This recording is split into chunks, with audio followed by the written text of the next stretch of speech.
Deep water to the bank. That's the best analogy I can give when it comes to springtime fishing when you're starting to deal with warming water temperatures, because there's always going to be some fish on the bank ready to spawn, and there's always going to be some way out deep that are just getting ready to move up. What we did on this particular lake here is we went there 3 different times. You know, we started with water temperatures in the upper 40s, low 50s, and eventually climbed to almost 60 degrees, even into the low 60s in some of the spawning pockets, and we found fish in all different stages every time we went. We caught some less than 2 feet deep skipping jigs when the coldest weather we did, and we actually caught them in the same depths when it came time to find some on the bed. So we found fish in a lot of different situations, set up in a lot of different ways, and we used a lot of different baits to find our success. So keeping that open mind when it comes to springtime fishing, covering lots of water until you find an area that the fish are active will pay off for you anytime you're heading to a lake. See if we can't catch one. On Wade's first trip to Lake LBJ, he met up with Bassmaster Elite Touring Pro Clark Wendland to dissect the lake and try to figure out the fish. You know, when I get on a lake in the spring, what I'm really looking for is, first thing I look at is what the water temperature is. Water temperature, you know, as it progresses through the 40s into the 50s, and then from the 50s to the 60s. 60 is the magic temperature when, you know, you start thinking fish might be spawning. You know, the low 50s, you know, that's total pre-spawn fishing, and usually the fish are biting really good. A lot of times you can fish winding baits or just whatever kind of cover is there. So, you know, I just love when it gets in that 50 degree, that magic 50 degree, 52, 55 degrees. Hey, that's game on right there. All the way up under there. Way up under that. That's 2 Clark's got out of the front of the boat from underneath. I think I've seen and learned my lesson. That fish was really, you know, the water is just so ultra clear here, and there was actually a little clear place there. I pulled my bait out, and I saw him come get it and then just start swimming back under there. Not a huge one, but these fish are so thick and healthy in here right now. It's just pre-spawn. That's what they're supposed to look like. That's what they're supposed to look like. That's what you want to go to a lake and see. That's right. When you see them like this, you know you're in the right place. Yeah. That's what you're supposed to see. You know, what happens this time of year is basically bass are thinking about spawning. They're kind of getting in that pre-spawn mode. What the pre-spawn mode to most fishermen means, what it means to me is bass are going to gorge themselves. They're feeding and feeding and feeding. It's just like a buck in the rut. Before he ruts, he just feeds and he feeds and he feeds because he's got to get ready for that mating cycle. And so that's what fish are doing. They're you know, gorging themselves on anything they can gorge themselves on, and whatever the best bait is what they're going to be doing. The other thing they do is they typically just start moving shallow. It's not absolute. You're not going to catch them all shallow. Every fish on the lake definitely not going to be shallow, especially when the water's really clear like it is here. But there's going to be some shallow. Good one. That's a good one. That's a big one there. It is. He was out in front of the dock. Out in front of the dock. I watched you fished up under. I got up under and yeah. You caught him on the edge. Yeah, I'm gonna go back in the back corner. Wow. Woo, look how fat that thing is. Fat. That is so awesome right there. Man, I mean, look at that I mean, the water temperature is not cold enough to spawn, but they want to be back. They want to be shallow. The water's, you know, we've had so many days of warm weather that's awesome. When we return, we'll see how the conditions change rapidly in the springtime. The Fisherman's Handbook is brought to you in part by Cabela's, it's in your nature. Ranger Boats, still building legends, one at a time. Yamaha Marine, reliability starts here. And by Garmin, the power of simple. I want simple, turn it on, use a few features, and Garmin's are by far the simplest to use. You know, with the Garmin Lakeview HD Ultra maps now, you not only get every nook, cranny, creek, they are so detailed like none other. You know, when you break it down into those 1 foot intervals and stuff, that's a big difference. You pull up to a lake and the water levels are changed, you can go into the map setting, actually change it so it'll actually change the depths throughout the whole map. You don't have to be a brain surgeon to set one of these up to use. You can go out, turn on the power button, get on the water and go fishing. I mean, they're light years ahead of anybody with it. Having down view and side view as a capability on your boat allows you to do so many things that you never dreamed possible. With the increased power these units have and the clarity, I can set this thing on 250 feet and just cruise right down the ledge. With the side view, you're seeing a stump as a stump. You can see what you want to see. You can see stumps, you can see fish, rock piles, whatever you want to see. You don't have to tinker with it to get it to read something that you're looking for. And that's always been from the day one when I got with Garmin years ago. The neat thing about it, I want to turn it on, I want it to work. I like simplicity, and when I saw how simple the Garmin's were to use, I was sold. Simple as ABC. When they say power simple, that's exactly what the new Garmin units are.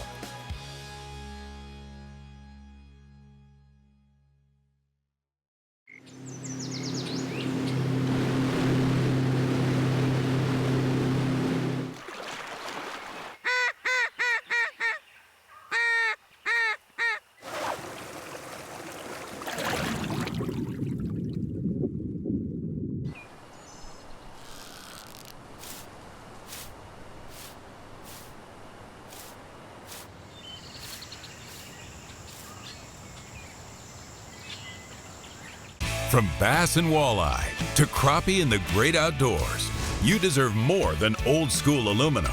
Reward yourself with the quality, performance, and extra room in a Ranger aluminum design. Packed with features, these rigs carry an ultra-smooth dry ride and stable platforms. Experience a Ranger aluminum boat today. It's engineered to excel and priced to be yours. Yamaha Outboards. Reliability starts here. Welcome back to the Cabela's Fisherman's Handbook with Wade Middleton. How would you like to win some of the baits you're seeing us use on today's show? Or even better, how about winning a fishing trip with me? It's very simple. Go to the Fisherman's Handbook Facebook page, like the page, and follow along, and you'll be able to be eligible to win certain prizes and possibly go fishing with me. Wade and his good buddy, Bassmaster Touring Pro Clark Wendland, have been trying to figure out the pre-spawn conditions here on Lake LBJ. God, I'm hung in a deal. I'm hung in that eye ring. Watch You sure are. You sure are. Hey, we're used to clusters, you and I. I am hung in the eye ring. I tried to pitch down that edge. And I mean, he didn't waste any time biting. I'll take him any way we can get him. That's right. Look how fat and thick that fish is. Gosh, those fish are pretty. They are. You know, you're trying to make these pitches to get back into these little tight nooks here, and Clark let me have the front of the boat after whacking 3 real quick. And I pitched, you can see that little eye ring, and how many times in your life have you got hung on stuff like that? That's right. And I mean, that fish went nuts.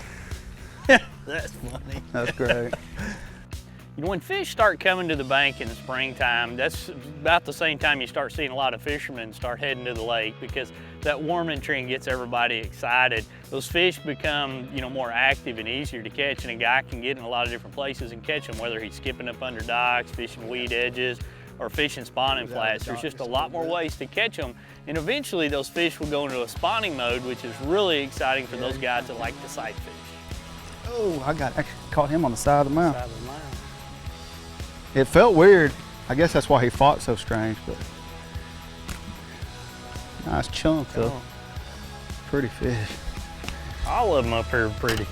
It's just, I mean, we were talking about it earlier. That's what you want to see. This time of year, they should look as fat as they can look all year, and they do. You know, to me, this is the grand time of year. You got a chance to catch a giant bass. The fish are at their heaviest they're going to be all year. They're aggressive, they're feeding. It just feels good. I mean, spring's coming. You know it's time to go out and catch some fish.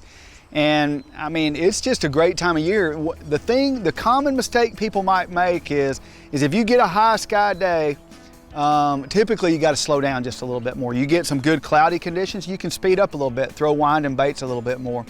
Today, the sun was out. There was a little bit of breeze, but mainly we just caught them, you know, fairly slow baits, fishing a jig around docks. A few weeks have passed since the pre-spawn began, and Wade's heading back out to LBJ to see how the patterns have changed. Be interesting to see when we go in the backs of some of these pockets. I mean, we were here last time with Clark. It was 49 to 51 in those pockets, and I thought I'd start out a little bit different down here on this end of the lake by the dam this morning. Water temperature's 52, 73, so that's gonna be at least 3-4 degrees on the main lake that it will have warmed up, and I bet those pockets are 55, 56, and they climbed to 58 this afternoon, so that ought to give us a good chance maybe to get a few bites as the afternoon goes on. You know, the big factors in the spawn to me are water temperature, the full moon, or a new moon, and so you never know if you're between a moon or you're on a moon.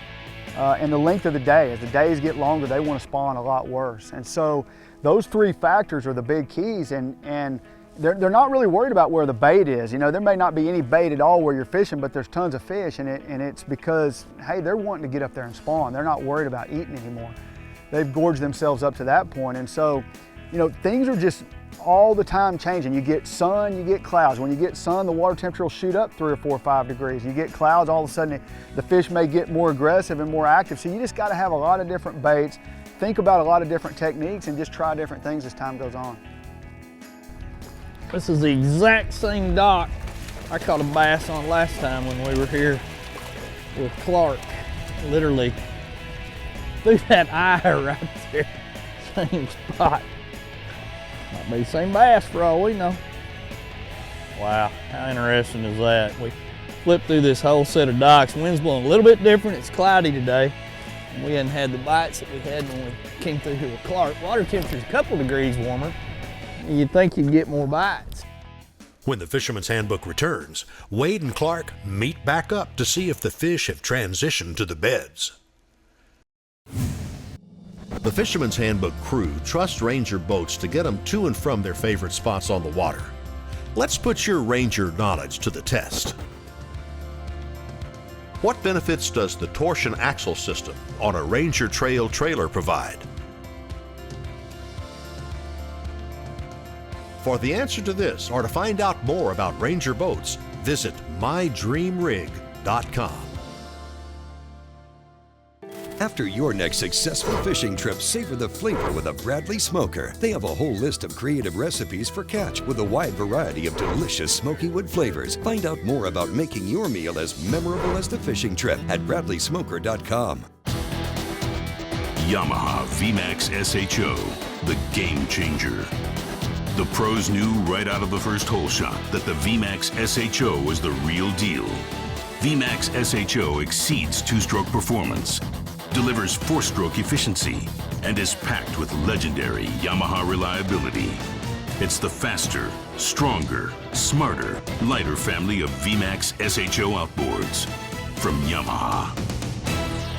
For camping, fishing, hunting, or anything outdoors, bring along Arctic Ice. Simply freeze these versatile cooler packs and they're ready to keep your food and drinks cold throughout your outing. Arctic Ice can maintain in a cooler 60% longer than the equal weight of regular ice, and with no more mess or soggy food. Arctic Ice is clean and easy. Alaskan Series can maintain a sub 40-degree cooler for days, and the Tundra Series can keep game frozen till it gets home. Preserve an Arctic refuge in your cooler. Choose Arctic Ice.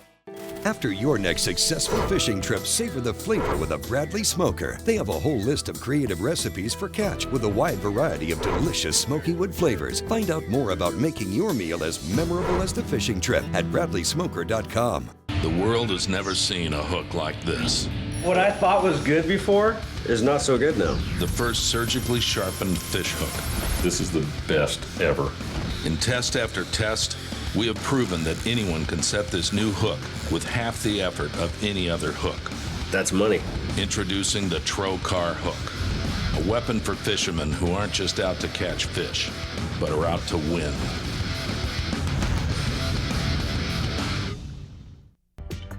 Welcome back to the Cabela's Fisherman's Handbook with Wade Middleton. Brought to you in part by Amphibia Performance Floating Eye Gear, because the earth is mostly water. Bradley Smoker, food smoking made easy. Arctic Ice, preserve an Arctic refuge in your cooler. And by Spro, sports professionals. Wade and the crew are breaking down the wide variety of things that happen on the same lake at different times of the spring. On their first visit to Lake LBJ, the fish seemed to be in pre-spawn conditions. Now just pre-spawn. That's what they're supposed to look That's what like. they're supposed to look like. That's what you want to go to a lake and see. That's right. When you see them like this, you know you're in the right place.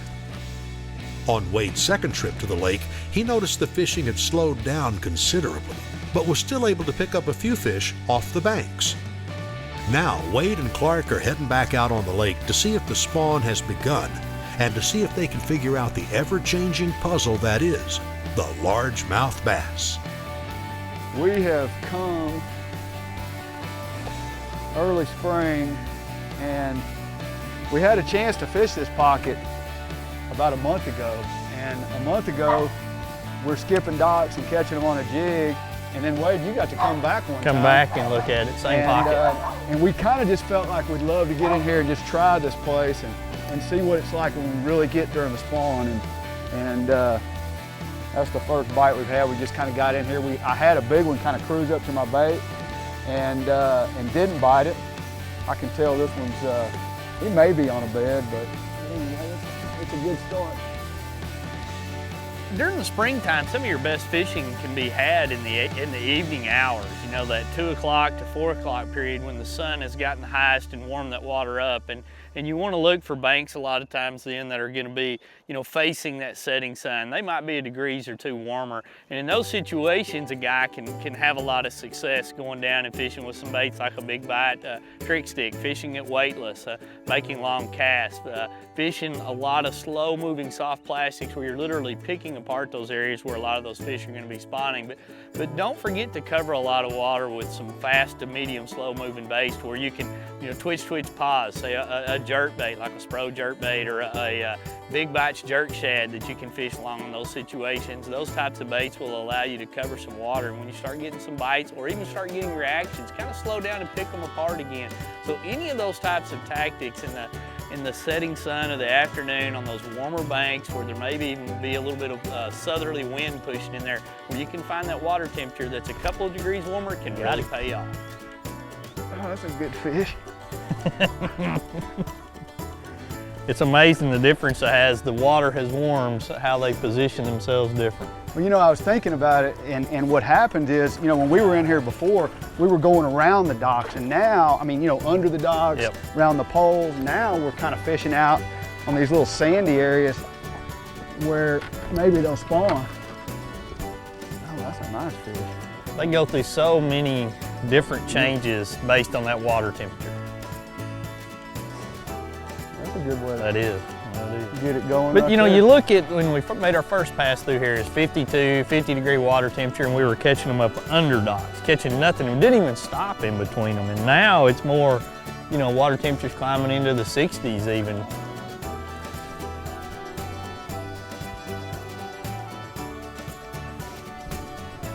There you go. See you. Hey, that was a great fish. You know, we're just kind of, before we were up under the docks, around the docks. Now, you know, they may spawn up near a dock, but more than likely, with the amount of grass there is in here, they're just kind of in these little sandy places, little sand points and sand holes, and that's where that one was. That was awesome. Springtime fishing to me means that the fish are going to be in a lot of different stages, and I need to be prepared for that. And that's why when you look on the front deck of my boat, you're going to see anywhere from 8 to 20 rods out there, because I'm usually a little confused on the best way to catch them at any given time. And what I've learned is that way to catch them changes almost hourly, and it changes as I move in and out of a pocket a lot. So make sure when you're getting ready to go springtime fishing, you're geared up for about anything that you could expect. There we go. He finally made the wrong turn that time. Ooh, that's a nice one. Nice bass right there. It's amazing. You can go through these things and it looks like an aquarium. There's just bass swimming everywhere back there right now. Ooh, that's a fatty. That's a fatty. That's what you like to look at right there.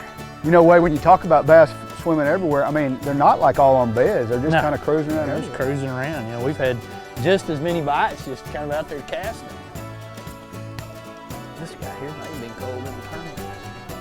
That's so fun. I can't never get enough of it when the water gets this temperature and gets clear like this.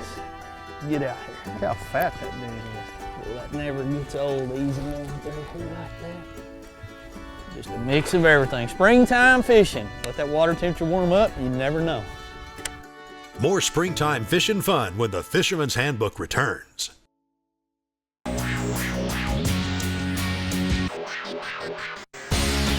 Hobie kayaks provide the ultimate lightweight fishing platforms that will offer anyone what they want when it comes time to hit the water. Hobie Kayak's commitment to innovation, quality, and owner satisfaction is unparalleled in the industry. So when it's time for you to go kayaking, remember there's only one name to remember, and that's Hobie Kayak.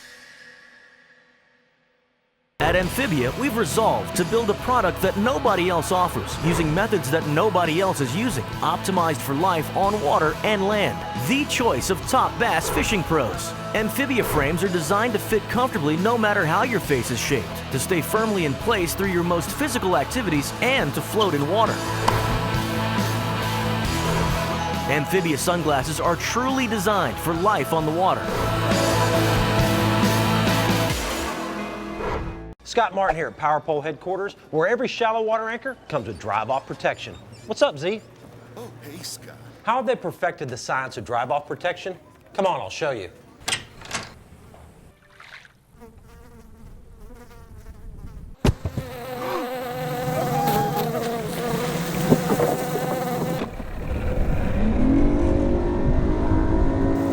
Power Pole, where drive-off protection comes standard, because it's easy to forget stuff when the fishing's good. After all my years of searching, I finally busted the myth of the Yeti! The Engel High Performance Cooler. It's incredible! Just look at this lid. What a powerhouse! It's so freaking strong, so reliable. I just wanna boom! This silicone gasket's better than rubber. Why, hello there. Are your base and sidewalls way thicker for superior insulation? Oh, yes! After 10 days, still cold, still fresh. Let's see a Yeti do that. With Engel coolers, it's official. The Yeti is busted. Welcome back to the Cabela's Fisherman's Handbook with Wade Middleton. We're tracking the changes of a springtime spawning cycle on one lake over 3 different visits. There he is. That's so funny. Oh, come here, buddy. That's just too fun. That is. He's a nice little chunky fish. Chunky fish. All of them are good in my book. I hear you. And when it's been cold, the water finally warms up, they're all good. You know, for me, the spring is just my favorite time of year to fish. And it's not just because the fish are moving shallow, they're spawning, you know, you can catch big ones. I like all that, but what I really like about it is things change rapidly. And you have to pay attention as you're fishing and look for those little windows of time that you need to change. You know, it may be just that it goes from sunny in the morning to cloudy in the afternoon, or the wind picks up or something, but there's little changes you can make. It may be a speed of retrieve, or it may be just the way you work a bait, or it may be you got to fish a lot slower, a lot faster. And so, you know, I love that this time of year. I love the fact that I'm looking each and every minute as time goes on, trying to figure out what they're doing. You know, I know the fish are shallow, I know I'm around them, but hey, how can I catch them? That's just a cool time of year to fish.